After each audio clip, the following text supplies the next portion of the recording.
Hello, mayang sidi Jolo chips. Lakan naman ini hindi sura may. Jolo chips. Ang pahay ko sway na naga. Jolo chips. Wow.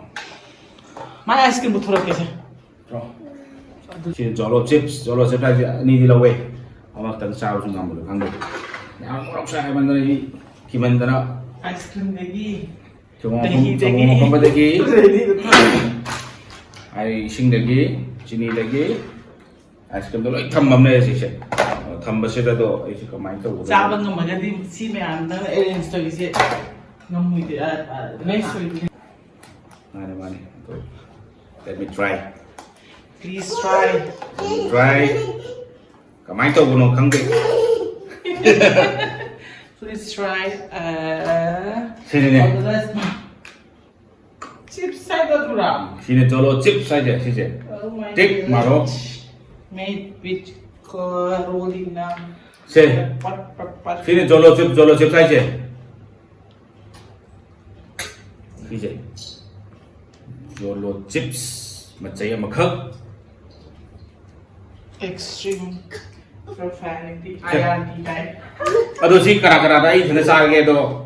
Kenapa sarau na i tungdang tang kenapa tang sasa lo kana. Kaminta, yung dapat take to owa, kayo mga magadi ha.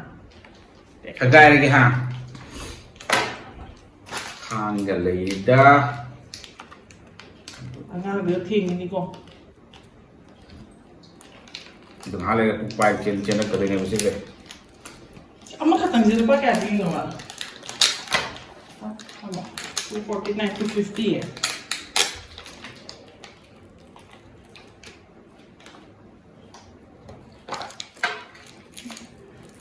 Kaya na.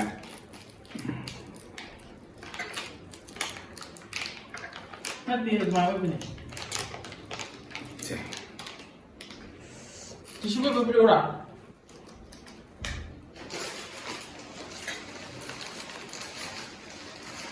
Pilih dah. Jangan lagi dah macet sih.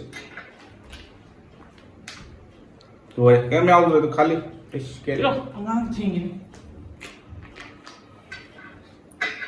जो mic है Ish, tama man naman. nấm có dâu này Kung marokat atau sini saya kemarin itu yang aja ha blok jasa lagi Amo ta sa sandera. Tindi yo deh. macam pencet kita Ale. malah jangan jasa tu Ay naman. tu sih Jolo chips lore kali Ako, ano yung tunan sa eh Among tanja ba si di ko kay no sa challenge na kana. muka cakap ni cakap lore betul muka cakap itu lore Ma ready to sa ulit mapan ang ajan. masih jasa lagi ha All the best. No. no tu aku tu kena saksi aku jasa lagi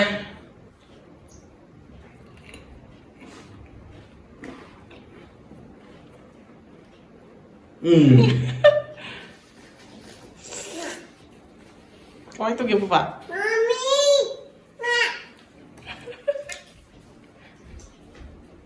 Kamay to ge. Bakit nga mo talking right? Ay, tinoro tane rin sa mga. saya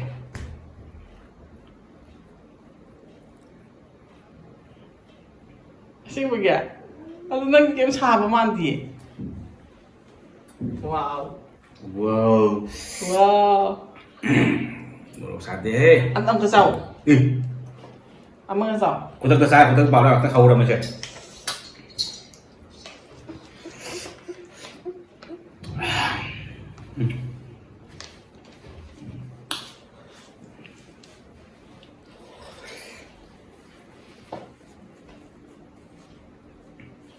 Yam sa baด้วยจะแบบไม่แกไม่แค่ดีค่อยไม่ได้งงซาว่ากันแบบนี้นะผมมาก็สิหน่อยมา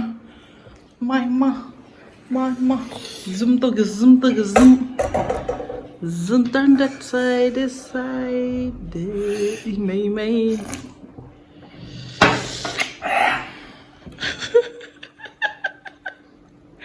mapita to rin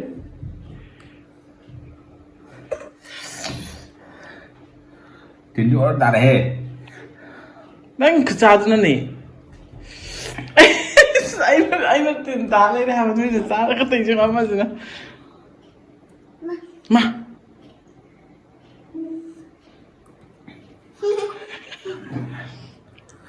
Aku tu tiang kan ngang na.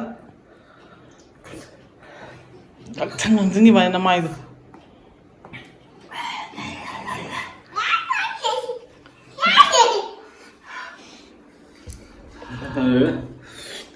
Ay pan jom tu mal eh. Nang dia mau melo na biye ka tahu ni. Sini hapu pasal. Ha, happy na ura. Sini Kau dah hangat kau dah. Nah ini sana lagi apa? Semua kakak leo.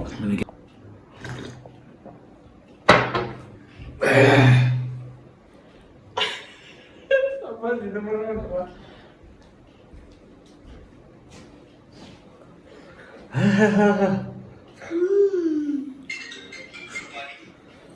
Hello. Dia mau morok saya. Oh. Apa itu lagi?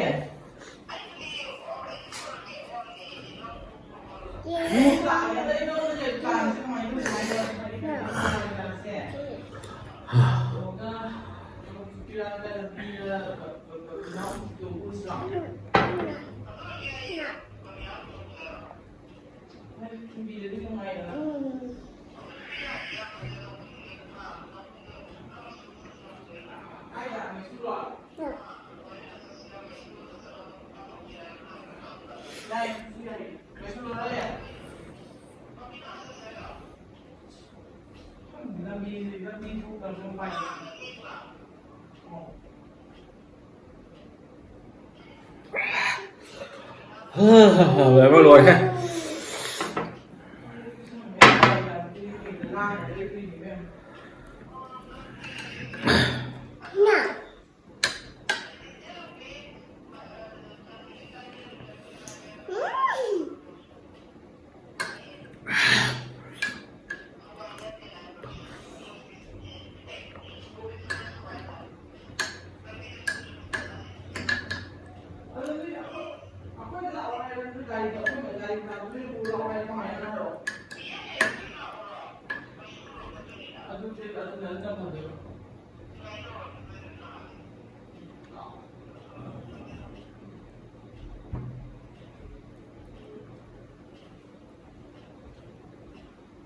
Sao đấy đó?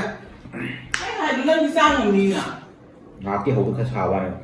Sao thôi chứ sao? Đang sao đấy? Kỳ vụ tàn. Không sao mà, ai cái máy chứ? Ai đi ngâm rồi? Rồi ai đi lên cái, cắm trống đi ra. Ai xin cái nào ông không bán gift pi. Rupali challenge, please accept it.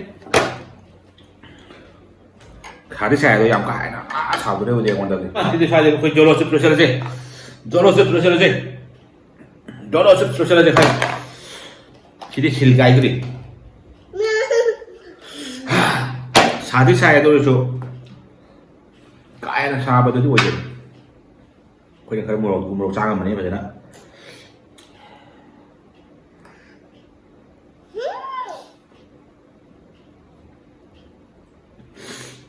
Itu memang salah tu, kau ini sangat saya coba di situ, saya try untuk selo, Jolochip kumbar, cuma banyak kah?